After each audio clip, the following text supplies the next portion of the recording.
Vem com a gente. Começa agora, aqui no Cultura FM, programa Fala Psico, com Daniela Fontes. Uma boa noite aos ouvintes da Rádio Cultura de Naviraí, a todos os conectados no 107,9, 105,7, estou invertendo tudo aqui, gente, desculpa, né? Hoje a gente tem mais um Fala Psico com o tema reabilitação neuropsicológica, né? Quero dar uma boa noite também para as pessoas que estão sintonizadas pelo YouTube e pelo nosso Instagram. E a nossa convidada de hoje é a Psico Patrícia Inciso, ela que é neuropsicóloga e também psicóloga clínica. Muito bem-vinda, Patrícia. Olá, ouvintes, a todos os nossos que estão conectados. Muito obrigada, Dani, pelo convite. Já fugi uma vez, mas aí não tinha como dizer não de novo, né? Muito obrigada, então, mais uma vez pelo convite. E vamos conversar um pouquinho de avaliação e reabilitação neuropsicológica, um assunto muito promissor. Durante essa semana a gente recebeu nas caixinhas de perguntas, né, vários questionamentos, porque esse tema ainda é pouco conhecido entre as pessoas. As pessoas estão mais acostumadas com a avaliação neuropsicológica e muitas delas não têm muita noção de qual é a aplicabilidade da avaliação da reabilitação neuropsicológica. E você poderia explicar um pouquinho quais seriam os principais objetivos da reabilitação, Patrícia? Eu sempre falo que reabilitação, ela não é somente corrigir algumas coisas que o processo de desenvolvimento cognitivo muitas vezes não está sendo aplicado. Muitas vezes ela também serve para habilitação psicológica, porque às vezes dentro do processo de avaliação a gente encontra muitos pacientes que nem adquiriram algumas funções, então elas chegam para reabilitação e aí a gente descobre que na verdade era uma habilidade não adquirida, então acaba sendo uma dupla função, ela vai adquirir uma reabilitação em cima da habilitação, afinal ela nunca teve aquilo dali. Então, não somente dos transtornos de aprendizagem em geral, mas também acidente vascular cerebral e outras funções degenerativas do próprio organismo. Então, por exemplo, uma criança que chega lá para avaliação psicológica e a gente descobre que tem um transtorno de déficit de atenção com hiperatividade, o que a gente precisa buscar? Fazer, além da avaliação, o treinamento cognitivo, para que essa criança adquira processos que possam adquirir o processo de ensino-aprendizagem, que está muito ligado ao processo de atenção. Então, aquela criança ela não adquiriu o processo atencional, então a gente tem que criar formas que possibilitem que essa criança adquira essa função. Então, é uma reabilitação e muitas vezes habilitação. Sim. E existe uma busca também por idosos para as reabilitações? E quais são os casos mais comuns? Então, dependendo muito da classe social, eu observo muito nesse contexto da busca da reabilitação para idosos, para a classe social mais alta, onde eles têm o próprio dinheiro e realmente têm como usar esse dinheiro que não seja para busca medicamentosa e também para não ser o provedor da família. Então, por exemplo, aqui em Naviraí, o meu maior público é infantil, onde a criança está com problema de processo de aprendizagem, muitas vezes procura para avaliação psicológica e aí muitas vezes o contexto não está alfabetizado. Agora, essa questão realmente do público da terceira idade aqui na nossa cidade é muito pequena e quando já chega num nível de degeneração muito grande que muitas vezes a gente não consegue trabalhar tantas funções como se tivesse começado lá para os seus 60, 62 anos. Então, é uma procura em Naviraí pouca. Sim. Você observa se as pessoas elas têm essa noção? Chegou uma pergunta na caixinha de perguntas, em que situações se entra com essa intervenção? Às vezes as pessoas têm mais noção de que, né, essa reabilitação pode ocorrer com crianças. No caso dos idosos, quais são as situações, por exemplo, que requerem essa reabilitação? Então, a partir do momento que a primeira coisa que a gente observa muito e às vezes já está muito avançada é essa questão da perda da memória. Então, quando já chega o processo de perda de memória, muitas outras coisas a gente não avaliou ou a família não avaliou que estava acontecendo algo antes, né? A gente estava até comentando sobre Parkinson agora há pouco, né? Uma das principais coisas que a gente observa e sinais de Parkinson bem antes é a questão do xixi, do reter xixi. Então, muitos homens têm muita dificuldade de fazer xixi e a partir do momento desse processo da urina acabar retendo já pode ser um sintoma, só que muitas vezes não é levado em consideração, mas pode também ser levado a um sinal de Parkinson. Quais são os tipos de condições neurológicas geralmente tratados na reabilitação? Você citou as questões da aprendizagem, né? E quando é que devemos procurar um profissional da área, né? Quais são, assim, os níveis? É um nível mais severo, um nível mais leve, né? Observado, já inicia intervenção? Como que funciona isso? Então, sempre a gente parte do princípio de quanto antes, melhor. Então, se a criança, ou o próprio adulto, ou o próprio idoso, ele está com algum tipo de perda de memória, algum tipo de perda cognitiva. O que é perda cognitiva? A gente sempre avalia de você para você mesmo, ou as situações familiares. Então, eu não posso avaliar, por exemplo, um paciente equiparando ele com uma pessoa, por exemplo, de São Paulo. Uhum. Eu tenho que equiparar com pessoas da família dele. Então, o que o nível cognitivo daquela pessoa e as funções cognitivas daquela pessoa, ela sabia da época até a função daquela avaliação. Então, por exemplo, uma pessoa que vem de um local onde o processo cultural é pequeno, então quais são as culturas daquele lugar? Então, eu tenho que avaliar que tipo de conhecimento que ela tinha naquela região para poder avaliar, porque se eu for equiparar com o pessoal de São Paulo, eu vou negligenciar o processo diagnóstico. Então, eu tenho que equiparar a função cultural dela para ela mesma, ou do contexto familiar. E o principal que a gente sempre fala é que chegando quanto antes, mas se chegar num momento onde já está muito avançado, que foi o caso que eu falei anteriormente, a gente consegue fazer algumas coisas de segurar algumas funções, mas muitas vezes não consegue reabilitar mais, mas para que não piore a condição daquele idoso, principalmente em casos de Alzheimer, que tem que adaptar a casa, porque muitas vezes a gente entra em processo de negação do envelhecimento dos nossos pais, envelhecimento dos nossos avós, então a gente começa a negligenciar algumas situações de que eles, não, tá esquecido, ou se não, muitas vezes colocando uma situação vexatória, colocando eles em situações tipo, nossa, como que você não lembra, né? Constrangimento. E muitas vezes eles acabam escondendo outros sintomas, né? Eu tenho até um caso de uma avó de uma paciente que teve problemas da uretra em função dela esquecer muitas vezes e ficar muito tempo sentada fazendo xixi, ou seja, ela ia diversas vezes e muitas vezes esquecia de levantar. Isso, ficando muito tempo sentada naquela posição, acabou acarretando severos problemas na uretra. Então, assim, trazer para o atendimento, para a avaliação e para a reabilitação, a partir do primeiro momento que você perceber que aquela pessoa, ela não está dentro daquele processo cultural comum, familiar, o que é processo cultural comum? O que ela costumava fazer? O que a vida diária dela era costumeira? Então, ela sempre foi uma pessoa que é uma dona de casa, muito funcional, sempre proativa. É lógico que com o envelhecimento os nossos músculos já não trabalham da mesma maneira, mas a função cerebral, ela a partir do momento que ela é treinada e reabilitada, e eu sempre falo isso do treinamento cognitivo, que ela acaba recuperando igual uma musculação. Então, se eu vou na academia e eu consigo adquirir músculos, independente do tempo que eu for, se eu for com 15 anos, se eu for com 20 anos ou se eu for com 30 anos, é a mesma forma na reabilitação neuropsicológica. Então, chegando lá, após a avaliação, a gente cria um processo de critério de quais são as funções que precisam ser habilitadas ou reabilitadas e, em cima disso, vamos trabalhar em cima do processo cultural familiar. Sim. É muito comum em algumas situações, né, familiares mesmo, os idosos apresentarem alguns sintomas, né, o padrão de esquecimento, essa questão da justificativa que você relatou aqui, né? Quando é que eles têm a condição de perceber se aquilo ali faz parte de um esquecimento normal ou se de fato pode se tratar de uma patologia, Patrícia?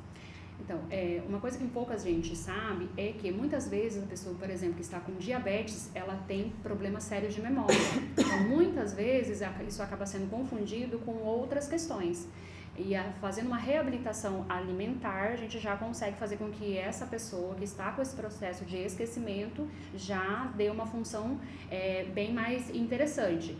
Então, sempre buscar esse processo da própria avaliação individual, cultural da própria pessoa, no caso, né? Porque chega também muitas pessoas lá com 30 anos, que tá com algumas funções que não tá aclaradas, principalmente no mundo que a gente fica muito tempo no telefone. Então, se a gente for olhar, por exemplo, exemplo, cada pessoa tem pelo menos 20 aplicativos no celular. Quantas são de entretenimento?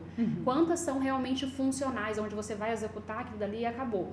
E isso muitas vezes também te leva a um adoecimento cerebral e muitas vezes você acaba perdendo funções porque você também deixa de fazer leitura, você deixa de fazer outras atividades físicas, você deixa de comer coisas que deveria estar comendo que tenha nutrientes. Então, o nosso corpo ele é um conjunto, aonde ele busca conectividade com as outras áreas do processo de desenvolvimento. Então, se eu não me alimento bem, se eu não faço uma academia, isso também vai trazer processo de degeneração. Então, a gente tem que pensar que o processo também da avaliação e reabilitação, ela também passa pelas outras funções, que muitas vezes a pessoa deixa de lado.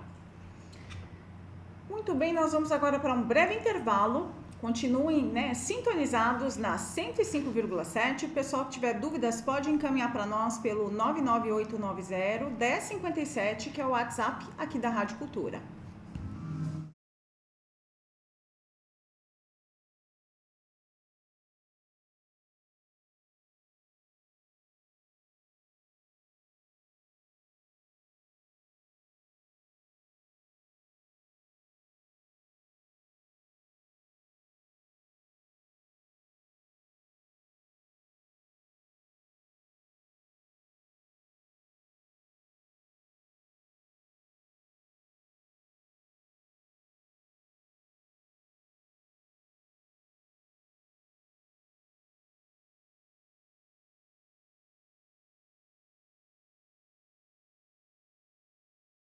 Acompanhe, estamos transmitindo Fala Psico.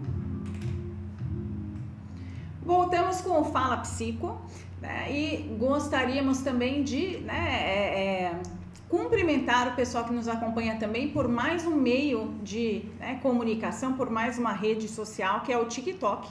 Estamos ao vivo pelo TikTok também hoje. Pessoal que tiver dúvidas, pode nos encaminhar através do Instagram, pode nos encaminhar pelo YouTube e também agora pelo TikTok. Gostaria de também cumprimentar o pessoal que nos acompanha pela Rádio Cultura, o Ronaldo, que está sintonizado na 105,7. Boa noite, Ronaldo, continue nos acompanhando. E também a Aninha, que deseja uma ótima noite, para todos nós, para você também, Patrícia. Obrigada, boa noite para vocês. A Aninha, nossa ouvinte, cativa já. Todas as quartas-feiras ela acompanha o Fala Psico. E retornando aqui aos temas, nós temos mais uma pergunta aqui, Patrícia. Quais são as técnicas mais utilizadas na reabilitação neuropsicológica?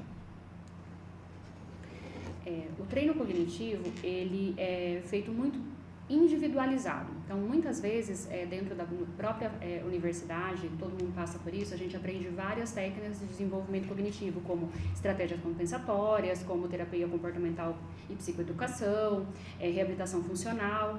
Porém, muitas vezes, aquele público aonde você vai atingir, a gente vai ter que criar uma técnica individual, porque cada pessoa ela é única. Então, tem pessoas que nenhuma dessas vai acabar funcionando. Então, a gente vai ter que misturar todas, num dia começar de um jeito, no outro dia executar outra função, no outro dia a gente tem que adaptar. Eu sempre falo que a gente tem que ser muito flexível para poder fazer o processo de reabilitação, porque dependendo de como aquela criança, ou aquele adulto, ou aquele idoso chega, não é apenas uma técnica que vai ser funcional para aquela pessoa. Então, às vezes iniciamos de uma maneira e num outro momento a gente tem que cruzar, porque dependendo de qual é o diagnóstico, em 3 semanas muda completamente, às vezes a gente perde tudo, Isso acontece e é muito comum, principalmente em idosos acamados, Então, assim, muitas vezes a gente cria técnicas, aprende técnicas, mas na hora da utilização a gente tem que criar diversas outras técnicas para poder utilizar dentro de consultório, principalmente reabilitação. Antigamente não, mais ou menos há 1 ano e meio atrás, eu e meu marido, a gente tinha uma marcenaria. Isso facilitou muito para mim, para criar tecnologias assistivas para poder trabalhar com os meus pacientes. Então, assim, eu tinha essa facilidade de poder cortar peças individuais de acordo com aquele paciente. Então, até hoje, por exemplo, eu tenho uma máquina laser onde eu ainda faço coisas específicas para os meus pacientes. Então, por exemplo, eu preciso fazer um processo de reabilitação com um idoso que tem uma lembrança específica de uma coisa específica que os familiares trouxeram e que ele, né, tem aquilo de uma forma muito saudosista, eu sempre, né, tenho essa questão de talvez criar alguma coisa para que a pessoa possa trazer para a vivacidade da lembrança, principalmente com objetos, que é a parte da motricidade que vai fazer com que a gente trabalhe uma das áreas de conhecimento e desenvolvimento, porque a gente tem várias funções de aprendizagem. A gente aprende ouvindo, a gente aprende falando, a gente aprende escutando, a gente aprende olhando e também o processo do tato e a parte socioemocional que a gente também aprende. Então, muitas vezes, por exemplo, traumas. Por que trauma ele é tão impactante? Porque é uma forma de aprendizagem negativa, mas é. Então, a parte emocional muitas vezes acabam fazendo, eu sempre, por exemplo, as crianças que eu acabo fazendo reabilitação cognitiva, principalmente na área de alfabetização, eu sempre falo que é uma reabilitação emocional que eu faço com a criança, onde eu ensino o processo de ensino-aprendizagem, ensino a ler e escrever sem utilizar técnicas da escola, sem utilizar livro, a gente não pega em nenhum momento livro nenhum, a gente utiliza letras em outros formatos, em outras brincadeiras e aí automaticamente aquela visão de aprendizagem é quebrada da criança e ela consegue adquirir o processo de aprendizagem e levar esse conhecimento para a escola. É personalizado. É personalizado. E qual é o papel da família e dos cuidadores nesse processo da reabilitação, Patrícia? É fundamental, até porque, primeiro, a família é aquilo que está mais próximo do paciente. Muitas vezes é aquele que traz o paciente, né, na grande maioria das vezes, e muitas vezes também é aquele que acaba piorando a condição do paciente.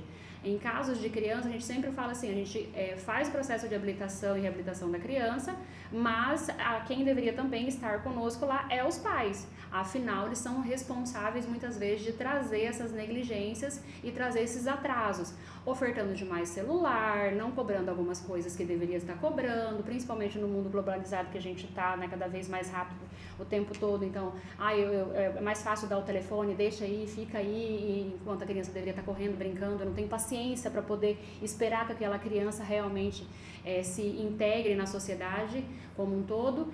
Então, é de extrema necessidade que realmente o público, que é aquele que traz, que são os familiares, eles aprendam a cuidar nesse contexto de que, ok, está tendo um diagnóstico, uma avaliação, mas o que eu posso fazer também, porque eu faço parte daquele meio. Então, como que eu mudo um móvel de lugar e eu também tenho que acostumar que aquele móvel mudou de lugar e eu vou ter que me adaptar. Para poder trazer uma devolução positiva para aquele e trazer um resultado efetivo. Sem os familiares, o resultado ele fica às vezes 30%, às vezes fica 40%, e agora cada familiar trazendo um pouquinho mais da contribuição, a gente pode chegar ao perto máximo do processo produtivo. Quais são os principais desafios encontrados na reabilitação de pacientes com lesão cerebral traumática? Então, principalmente na nossa cidade, os pacientes normalmente eles vão para fora, né? São situações que eles acabam voltando já com um processo muitas vezes já muito debilitado, porque normalmente leva para hospitais fora da nossa cidade. Então, quando vem, já não vem para um processo de cuidado, vem para um processo de tipo, vamos ver o que vai dar. Então, agora, em grandes centros, já existe um processo de reabilitação dentro dos hospitais, já existe um processo de habilitação e treino cognitivo dentro dos hospitais. Então, quando a gente chega, é mandado para casa, muitas vezes aquele familiar ele não tem condições, às vezes o plano de saúde não cobre. Então, muitas vezes a gente não tem alguns resultados em função essa parte custosa, porque não é barato. Uma avaliação e a reabilitação, ela não é acessível. Então, acho que a grande problemática é a falta de acessibilidade, de não ter isso nos nossos municípios pequenos, e a gente também não tem em Naviraí, mas eu acho que é o grande desafio, porque não é algo que todo público consegue realmente poder pagar ou ter um plano de saúde que possa assistir essa avaliação e reabilitação. Para você ter uma ideia, alguns planos de saúde, eles têm a função, mas na hora de você procurar profissional só tem em grandes centros. Então, às vezes eu tenho aquele plano de saúde, mas aquele profissional não tem na cidade. E muitas vezes eles também têm problemas de processo de ressarcimento, que alguns planos de saúde fazem. Aí tem que esperar às vezes 10 sessões para você poder pagar o psicólogo, o neuropsicólogo, e muitas vezes aquele profissional não vai ficar aguardando, ele vai ter uma outra demanda que ele vai assistir aquela demanda, porque ela também tem contas a pagar. Então, acredito que essa questão ainda de ser cara para a população seja a grande problemática. Como é que a reabilitação neuropsicológica pode ajudar pacientes com doenças degenerativas como o Alzheimer e o Parkinson? Quando a gente fala de degenerativo, é que ele vai perdendo as funções, não só neuropsicológicas, mas as funções físicas. Então, o principal é que não avance, trabalhar para que não avance. A partir do momento que a gente trabalha para não avançar, aí a gente pensa em reabilitar. Então, é segurar aquele padrão aonde ele está, trabalhando para que ele tenha plasticidade cerebral suficiente para que não avance tão rápido. Porque o processo, quando a palavra já fala degenerativo, ele vai avançar. Então, o que acontece muito, principalmente, né, em pessoas acima de 50 anos que sofrem esse diagnóstico, é que os familiares não acolhem e não buscam esse processo de reabilitação. Até porque, acabamos de dizer que é caro, né, e o investimento muitas vezes tem que tirar de outra área. Mas eu vou investir mais numa criança ou num idoso?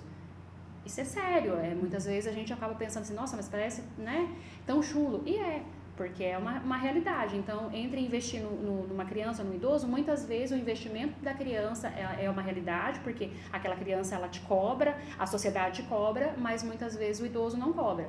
Então, assim, o processo de treino cognitivo, primeiro é para que não avance. Posteriormente, a gente vai trabalhando para que aquilo dali seja reabilitado e habilitado para não perder ainda mais. Mas a principal é a questão da memória, que é um dos avanços muito grandes que acaba levando aos problemas de depressão, que é algo que leva ao processo de a piora do paciente ainda mais.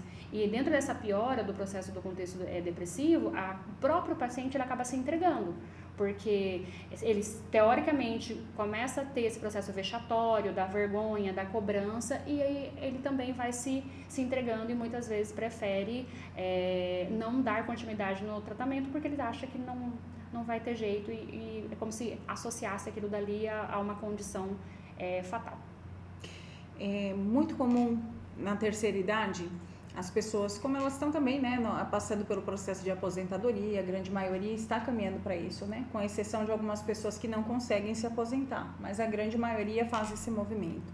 Então, elas já enfrentam questões emocionais também já relacionadas, né, a ter uma atividade onde ela se identifica, porque trabalho também é identidade para nós, e de repente elas deixam de ser aquilo e elas passam a ser nada, né? Então, já entra questões emocionais. E isso associado, né, a algumas predisposições de desenvolvimento para esse tipo de doença, né, que acaba, de certa forma, comprometendo a funcionalidade, né, pode gerar problemas que possam ser ainda maiores do que somente essa questão do fator degenerativo, né, Patrícia? Exatamente, e eu sempre falo assim que a gente é conhecido por aquilo que a gente faz. Então, a Dani o quê? Psicóloga. A Patrícia o quê? A psicóloga. É a pessoa que não sei o quê. Então, nosso sobrenome é aquilo que a gente faz.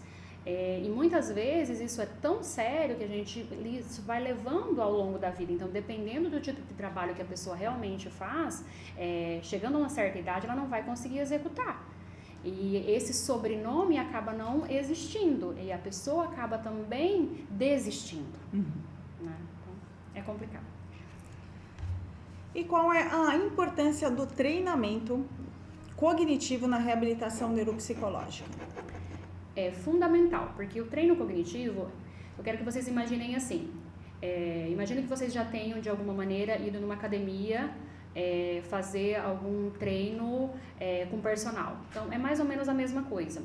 Após a avaliação, a gente entende o que aquela criança, ou adolescente, ou adulto tem de déficit e vai trabalhando para aquilo dali ir crescendo. Então, por exemplo, uma criança que chega lá que ela tem 7 anos de idade e ela precisa, no caso, de estar já alfabetizada. Ela chega lá com a avaliação de que ela não conhece, ela conhece somente as vogais. Então, eu tenho que criar um padrão para quê? Após as vogais, qual é o próximo conhecimento que ela tem que adquirir? Ela tem que adquirir outras letras. Então, vamos treinar para que ela crie esse processo de memória para essas outras letras. Ela precisa aprender os números, que ela tem que aprender a contar. Se ela não entender de sequência, ela nunca vai conseguir entender a qualidade, a quantificação das coisas. Então, é planejado individualmente e cada meta atingida é recriada uma nova estrutura para que ela chegue num outro objetivo e ir alcançando até chegar ao dado final, que seria o quê? Alfabetizar. Quando que a gente sabe que essa criança realmente ela alfabetizou? A partir do momento que ela lê, ela escreve, ela compreende aquilo que ela escreve e ela consegue explicar aquilo que ela escreve. E um dado muito integrante do nosso país é que nós temos um analfabetismo funcional muito grande, porque a gente sabe ler e escrever, mas a gente não sabe entender. Então, quantas pessoas realmente estão alfabetizadas? Você consegue ler um texto, né, com, sei lá, meia folha e compreender tudo que está ali? São poucas pessoas no Brasil. Então, as pessoas, elas decodificam. O que é decodificar? É você traduzir aqueles símbolos, que são as letras, e fazer a junção para você traduzir aquela palavra. Agora, entender um contexto é completamente diferente. Então, quando que termina esse processo de habilitação e reabilitação? Após atingir essa meta. É lógico que tem pessoas que atingem essa meta em um tempo X e tem outros que atendem essa meta em um tempo Y. Vai depender muito do histórico e do treinamento. E esse auxílio que você trouxe, né? Tipo, qual é a importância da família? Esse é auxílio da família. Porque, às vezes, a criança fica 1, 2 vezes, no máximo 3 vezes comigo lá no consultório, fazendo um suporte de 50 minutos. Em casa, se os pais estiverem atentos, eles vão aprender a executar essa função e vão estar fazendo exatamente a mesma coisa em casa, então vai terminar muito mais rápido. Vamos para mais um breve intervalo, já já a gente retorna com o Fala Psico com a Patrícia Inciso. Continuem ligados.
E dando continuidade às perguntas que nos foram encaminhadas aqui durante a semana, dando continuidade falando sobre reabilitação neuropsicológica. Patrícia, como que a plasticidade cerebral influencia a eficácia da reabilitação neuropsicológica? Quando a gente fala plasticidade, vocês podem falar assim, nossa, mas é um plástico. A plasticidade, eu sempre brinco assim, que é aquilo que fazem com você. E aquilo que você decide com aquilo que fazem com você. Então, você buscar dentro do próprio organismo, e o próprio cérebro tem essa vantagem, de muitas vezes, uma área que é responsável por aquela função, ela não consegue mais executar, mas a outra área consegue assumir aquilo dali. Então, o treino cognitivo é para que muitas vezes a gente busque áreas que estejam adaptadas a receber novos conhecimentos. E tem até um estudo que eles estão fazendo de algumas células específicas, se eu não me engano, do olfato, que ela é a área mais adaptativa a receber outro processo de conhecimento. Por quê? Porque por exemplo, a gente sente um cheiro específico lá com 5, 6 anos. A probabilidade da gente lembrar e ter aquela sensação específica o resto da vida é muito grande. Então, a nossa memória olfativa, ela é muito bem desenvolvida. Então, essa plasticidade é nesse sentido, de você buscar fazer funções específicas que outras áreas que eram responsáveis não estejam executando. Então, a pessoa teve, sei lá, um acidente de carro e teve um traumatismo craniano. Nesse traumatismo, ela perdeu algum tipo de função e massa cerebral. Então, com um treino cognitivo exaustivo, a gente tem que lembrar disso, a gente muitas vezes consegue reabilitar outras áreas do cérebro para exercer aquela função aquela área que foi perdida de massa, para poder executar aquela função. A gente vai conseguir fazer, às vezes, andar novamente, perdeu aquela área? Às vezes não. Porém, algumas outras funções que também fazem parte do desenvolvimento humano, a gente consegue reabilitar. E quais são os critérios para avaliar o progresso do paciente durante a reabilitação? Bom, além do feedback familiar, a gente vai acompanhando o processo de desenvolvimento daquele avaliado.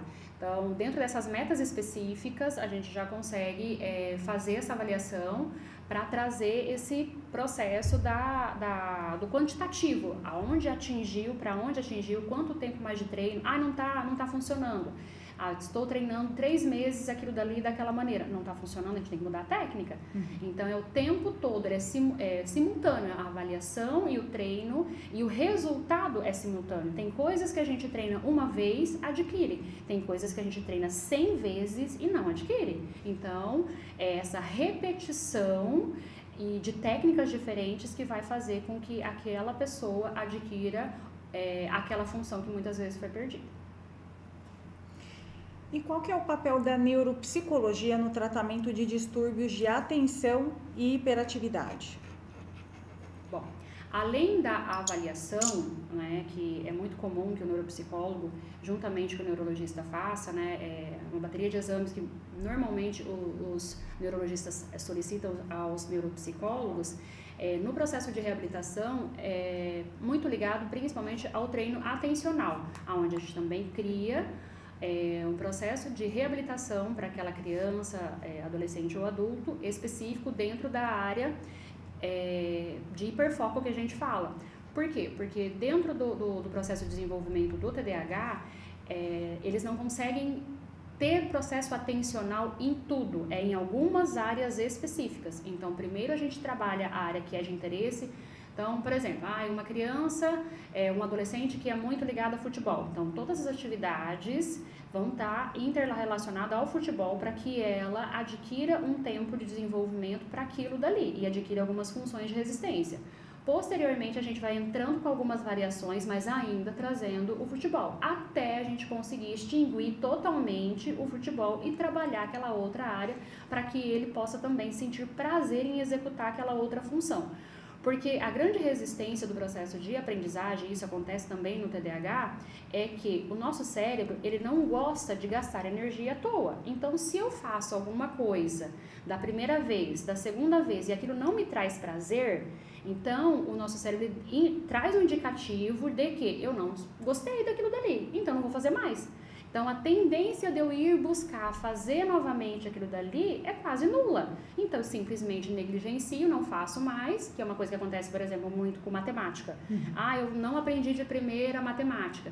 Então, a criança, ela tá falando, não aprendi, não sou bom nisso aqui, não vou aprender nunca mais. Então, muitos chegam, adultos chegam que nunca tiveram esse processo do apreço pela matemática, mas na verdade não é nem porque tem um distúrbio ou coisas do tipo, é porque não aprendeu logo de primeira e acabou criando uma resistência e virou uma verdade absoluta de que realmente eu não sou bom em matemática e eu não vou ficar me colocando em situações vexatórias ou de sofrimento psíquico fazendo alguma coisa que não é do meu interesse, que me traga dor.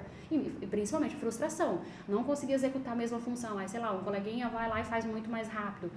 consegue fazer técnicas de soma muito mais rápido. É um processo de frustração. Então, dentro do treino cognitivo para o déficit de atenção, a gente começa dessa maneira e aí vai avançando para poder adquirir algumas relações não só atencionais, mas dentro do processo de ganho cognitivo e principalmente de tempo, de resistência, que o TDAH ele tem muita dificuldade com a disciplina, com a resistência de você continuar executando. Então, faço os primeiros 1 minuto e meio, 3 minutos. Posterior, já entediei, que é a grande sacada. Não, estou entediado, estou muito entediado. E esse tédio leva a esse processo, tipo, nossa, é muito chato. E eu não aprendo.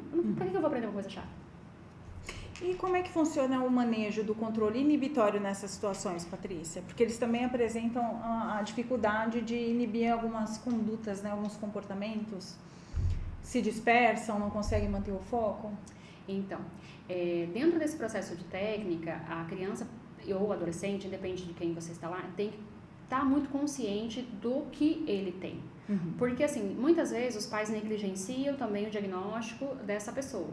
E aí, ele não vai conseguir ter plenos poderes de discernimento para poder lembrar que eu preciso corrigir aquilo dele. Por que eu vou lembrar? Porque meu pai mandou. Né? Simplesmente o processo do comando do outro, não da autoconsciência de que aquilo dali vai ser algo positivo para ele, que ele vai ter ganhos positivos, que ele vai desenvolver, e isso vai trazer prazer, ao contrário daquilo que ele estava sentindo anteriormente, que é a grande resistência. Então, vou manter, por quê? Porque me faz bem. Olha como eu consegui. Então, aquela frustração acaba virando um processo positivo. E como é que a reabilitação neuropsicológica pode ser integrada a outras formas de terapia, como fisioterapia e terapia ocupacional? Acho que o sonho de todo neuropsicólogo é ter uma clínica com todas as técnicas possíveis e principalmente com todos os profissionais, principalmente fono, terapeuta ocupacional e também um professor de educação física, porque precisa muito e muitas vezes a gente não consegue fazer essa integração em função de falta de profissionais, principalmente numa cidade pequena, né? Mas é de extrema necessidade porque, como eu tinha dito anteriormente, nosso corpo ele é integral, então ele precisa da parte corporal física, assim como parte do princípio da questão cognitiva. Então é uma junção. A minha função cognitiva ela funciona de maneira muito mais qualitativa também se o meu corpo estiver são. Então, por exemplo, uma criança está com um processo de dificuldade na fala. Como é que ela vai adquirir o processo de aquisição, de aprendizagem na escrita qualitativa, sendo que a fala dela está prejudicada? Então, eu preciso que essa criança primeiro adquira uma fala qualitativa para que ela entenda letras, para que ela fale corretamente, para que ela possa ser alfabetizada. Então, é o papel fundamental da fonoaudióloga trabalhar esse contexto em conjunto, porque eu não vou conseguir fazer o que a profissional faz. Educação física da mesma maneira, aquele corpo que a gente aprende, né, só na escola, de que é uma brincadeira ou coisas do tipo, mas o corpo, ele estando integralizado com a parte neuropsicológica, ele vai trazer muito mais energia, ele não vai estar cansado, para poder ter resistência e poder executar as funções que precisam ser executadas. Então, acho que é o sonho de todo neuropsicólogo. Essa equipe multidisciplinar é de suma importância. A gente vê que quando alguma intervenção é realizada com o auxílio de outros profissionais, o resultado é outro, né, Patrícia? Exatamente. Vamos para mais um breve intervalo e já já a gente volta para a última parte do nosso Fala Psico.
57, 998 90 1057.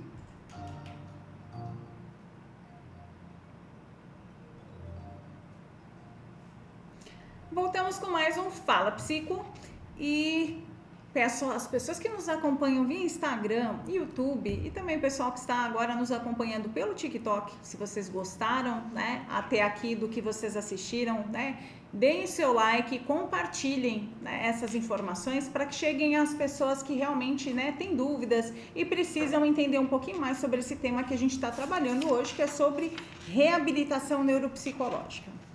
E continuando aqui com as perguntas, Patrícia, quais são as diferenças entre a reabilitação neuropsicológica para crianças e para adultos? Além da criança aprender muito mais rápido e se divertir, executando muitas vezes as funções, é a questão da entrega, porque o adulto ele já chega com muita vergonha para treinar qualquer coisa, seja para atendimento psicológico ou para avaliação ou reabilitação, ele já vem com aquele estigma de que ele tem que saber, é obrigatório saber, então não saber é uma vergonha. Então, primeiro quebrar essa resistência do adulto, que é uma coisa que normalmente a criança não tem, porque a criança ela se diverte, se você pede para ela executar alguma coisa, se ela erra, por mais que tenha um processo muitas vezes de autopunição, não é igual ao do adulto. O adulto, ele perde completamente essa questão da resistência de execução, então ele já não quer fazer mais, então ele é muito mais resistente na hora de executar. E é aquela questão, você fazer um bonsai de uma árvore grande é muito mais difícil, tem que ser muito mais vagaroso para que aquela pessoa também se sinta acolhida e que ela possa sim também se colocar nessa posição de aprendizagem. Existem tecnologias ou dispositivos que estão transformando a prática da reabilitação neuropsicológica? Como a gente tem um conselho que cuida dessa questão, então existem muitas avaliações que estão sendo feitas de alguns sistemas, mas demora muito tempo para poder validar tanto a testagem quanto a aplicação de algumas tecnologias. Então, assim, a gente tem essa demanda, tem essa necessidade de mais tecnologias, porém a gente ainda depende de que o conselho possa fazer essas avaliações e poder realmente liberar para uso específico dentro de avaliação e reabilitação. Tem um pessoal agora que tem investido no neurofeedback para tratamento de TDAH. Ele também entra nessa questão da reabilitação? Sim, muitos psicólogos estão adquirindo, estão fazendo cursos específicos para poder executar. É lógico, não é para todo público, é para um público específico, porque é aquela situação, cada ser é individual, tem público que funciona, tem público que não funciona. Então, assim, vai ser a galinha dos ovos de ouro. Não, vai ser a galinha de ovos de ouro para algumas pessoas, para outras não. E qual é a duração típica de um programa de reabilitação neuropsicológica? Então, depende. Meu marido que terminou direito, ele fala assim, eu aprendi na faculdade de responder depende. Eu falei assim, a gente também, na psicologia é a mesma coisa. Então, tudo depende da quantidade de sessões, de como chegou aquele cérebro, de como chegou aquela pessoa, de como chegou aquele corpo específico. Então, tudo depende. Mas o que a gente sempre acaba estimando são programas de desenvolvimento de cada função. Então, eu vou trabalhar 3 meses uma função específica naquela criança. Não adquiriu aquilo dali, a gente tem que passar para o próximo para ver se ela atinge aquilo dali, que às vezes a gente consegue voltar depois. Então, isso é uma coisa que eu acabo executando dentro de consultório. Porque ficar repetitivamente executando a mesma função também é entediante para o paciente e é frustrante para ele e muitas vezes ele não aprende por frustração. Como que a motivação e o envolvimento do paciente afetam os resultados da reabilitação? Acredito que essa pergunta casa muito com essa questão que você trouxe da frustração, né? Eu sempre comento que não é motivação, é motivos para ação. Que motivo que está te levando para você executar aquela ação? Então, assim, se a pessoa ela tem um motivo por que ela está executando, por exemplo, uma pessoa ela quer ir para a praia, e aí o motivos para a ação para ela emagrecer é ir para a praia. Então, ela tem um motivo. E do processo de reabilitação é a mesma coisa. O porquê que você precisa executar? Se a pessoa tem motivação, motivos para a ação, ela vai executar com muito mais qualidade, ela vai criar realmente uma função psicológica de resistência para poder continuar executando aquilo dali. Por quê? Porque ela tem um ideal, ela tem um foco, ela tem um objetivo, que é traduzido em motivação. E quais são os sinais de que o paciente está se beneficiando da reabilitação neuropsicológica? Os resultados diários que a gente consegue observar dentro de consultório, principalmente com os familiares também, né? Não somente com o feedback do próprio treinado, né? Mas trazendo dentro desse processo objetivo que eu expliquei, né? Fiz uma avaliação específica de treino de aprendizagem X. E após tanto tempo de treino, a pessoa me trouxe resultado. Então, é uma avaliação contínua. Todos os dias eu tenho que reavaliar se aquela função ela está mantida, ela está adquirida ou ela está em treinamento. E muitas vezes, dependendo, por exemplo, em casos muito de traumas específicos, né, AVCs, acontece que uma semana está fazendo e na semana posterior não está executando. E a gente tem que reaprender tudo novamente. Então, não piorar, muitas vezes, é chover molhado. Né? Eu adquiri hoje, perdi amanhã e vamos treinar de novo e vai perder de novo e assim consecutivamente. Aí muitas vezes você fala, mas por que eu vou fazer? Para que isso não piore ainda mais. Então, se eu perdi só a letra A e o resto está intacto, ótimo, perdi só a letra A, então vamos continuar treinando a letra A. Agora, se eu não treino a letra A, daqui a pouco eu já perdi a B, daqui a pouco eu perdi a C e assim consecutivamente. É igual ao nosso corpo. Se a gente para de treinar na academia, a gente está treinando, a gente adquiriu o músculo, fica uma semana sem ir, 2 semanas, 3 semanas, 4 semanas, o nosso corpo muda completamente e a reabilitação é da mesma maneira. Mas você falando dessa questão da academia, é um exemplo que eu utilizo muito no consultório, porque tem gente que fala, eu tô com muita dificuldade de memória, aí você vai ver às vezes os hábitos daquela pessoa, não tem nenhum hábito que promova o treino de memória para ela. Se ela não treina, ela consequentemente ela vai ter, né, prejuízo relacionado a isso, mas as pessoas elas não conseguem entender que do mesmo jeito que a gente treina o corpo, o cérebro também precisa de treinamento, porque a gente tem tudo muito pronto, você abre, né, uma página do Instagram, vem todo o conteúdo pronto. Às vezes a gente não se dá o trabalho nem de criticar, nem de refletir, a gente só vai absorvendo aquilo que a gente vai recebendo. E essa capacidade de crítica, essa capacidade de pensar sobre as coisas, de buscar recordar para não ficar dependente, né, de estar com tudo anotado, mas a gente fazer o exercício mesmo, né, deixa eu lembrar de tal coisa e se organizar para isso é muito importante, né? E essa cobrança, né, Dani, que a gente tem, principalmente como mãe, mulher, de que aquilo que a gente adquiriu é para sempre, e não é assim. A gente adquiriu, ele existe por um período de tempo, se você conseguir executar uma função de desenvolvimento legal no seu corpo e no seu desenvolvimento. Porque a gente tem, com o próprio envelhecimento, a gente vai perdendo massa, não só massa muscular do nosso corpo, mas massa cerebral também. Se a gente não treinar, então o nosso pico de desenvolvimento, onde a gente é mais inteligente, é aos 25 anos. Após isso, a nossa perda neural é diária, avassaladora. Então, a gente está perdendo todo santo dia memória, a gente está perdendo todo santo dia afetividade, a gente vai perdendo habilidades. Não? Por exemplo, eu sempre dancei muito bem. Fica 10 anos sem dançar para ver se você vai conseguir executar aquela mesma função. Mas andar de bicicleta, é igual andar de bicicleta, né? Nunca mais se esquece. Esquece sim, você não vai conseguir fazer as mesmas manobras, a sua noção de tempo, de espaço é completamente diferente. Então, quando a gente tem até mais ou menos uns 28 anos, a gente tem muito aquela crença, é para sempre. Após a gente chega aos 30 anos, a gente começa a entender de que não é para sempre, pode ser qualitativo se a gente realmente cuidar. Se a gente não cuidar, não. Entra em declínio. Entra em declínio. Uma boa noite para Maria José Bispo, que está nos acompanhando aqui. Ela diz que está escutando este programa abençoado. Muito obrigada, Maria. Obrigada, Maria. E para a gente finalizar aqui o Fala Psico de hoje, como é que a reabilitação neuropsicológica aborda as questões emocionais e comportamentais associadas às lesões cerebrais?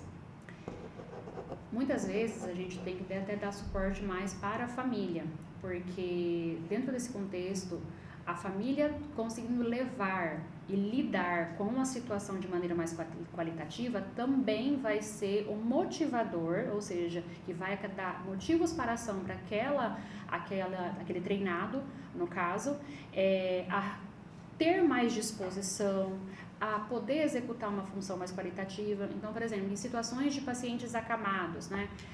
Vamos colocar hipoteticamente uma senhora que sempre foi muito ativa e de repente vai lá e quebra o fêmur. Então, ela sempre foi muito ativa. Para você reabilitar um fêmur, ele demora quase 1 ano, ou seja, ela tem que ficar muito tempo parada. O processo depressivo acaba sendo algo que rodeia constantemente. Então, se essa família ela também não está ali amparada e não está dando amparo a essa pessoa, isso acaba deixando com que aquela pessoa fique ainda mais vulnerável. Porque agora há pouco a gente disse, né? A gente né, dentro da nossa sociedade como um todo, aquilo que a gente faz. Então, a Dona Maria é aquela que fazia bolo e ela deixou de fazer bolo. Então, o elogio que ela recebia do bolo, a venda que ela tinha, né, aquele reconhecimento deixou de ser executado. Então, muitas vezes isso também acaba deixando a pessoa desamparada e muitas vezes isso deixa o processo de treino muito mais desabilitado. Por quê? Porque se eu tenho um processo socioemocional com motivos para ação, com realmente nosso processo químico cerebral bem desenvolvido, é lógico que o acolhimento do treino vai ser muito mais qualitativo.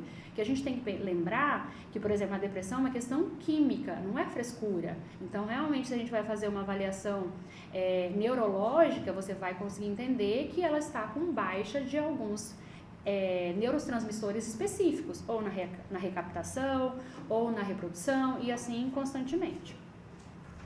Patrícia, gostaria muito de agradecer sua disponibilidade para estar aqui respondendo as perguntas, tirando a dúvida do público, né? Dizer o quanto isso é importante. O objetivo do programa é levar essas informações. A gente sabe que as pessoas elas têm acesso à informação hoje, né, através das redes sociais, né?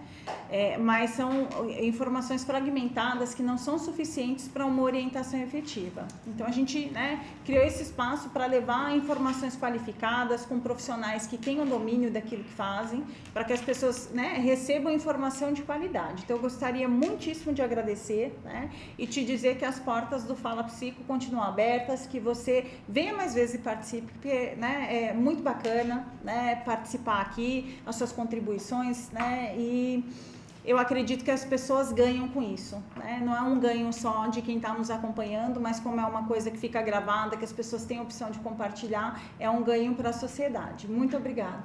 Eu que agradeço a você, ouvinte, você que está no TikTok, no Instagram, no YouTube, e participem, né? Queiram saber mais, acho que é muito importante a questão de você mandar sua dúvida, né? Depois a Dani pode estar respondendo, pode mandar para mim também, e a gente vai conversando, porque eu acho que o importante é poder chegar a você que está em casa. Muitas vezes, né, você nem sabia qual era a função de um neuropsicólogo, muitas vezes não sabia qual era a função de um psicólogo, até porque por mais que a gente está na resistência já há alguns anos, né, com a profissão formalizada, ainda é muito estigmatizado. E se você puder, faça sim um treinamento psicológico antes de precisar, porque a reabilitação é quando você já precisa, e isso vai demorar um pouquinho mais, mas se você conseguir fazer um treinamento já antes, isso vai facilitar e vai fazer com que você consiga adquirir funções e habilitar funções muitas vezes você nem sabia que tinha. Muito obrigada, Dani.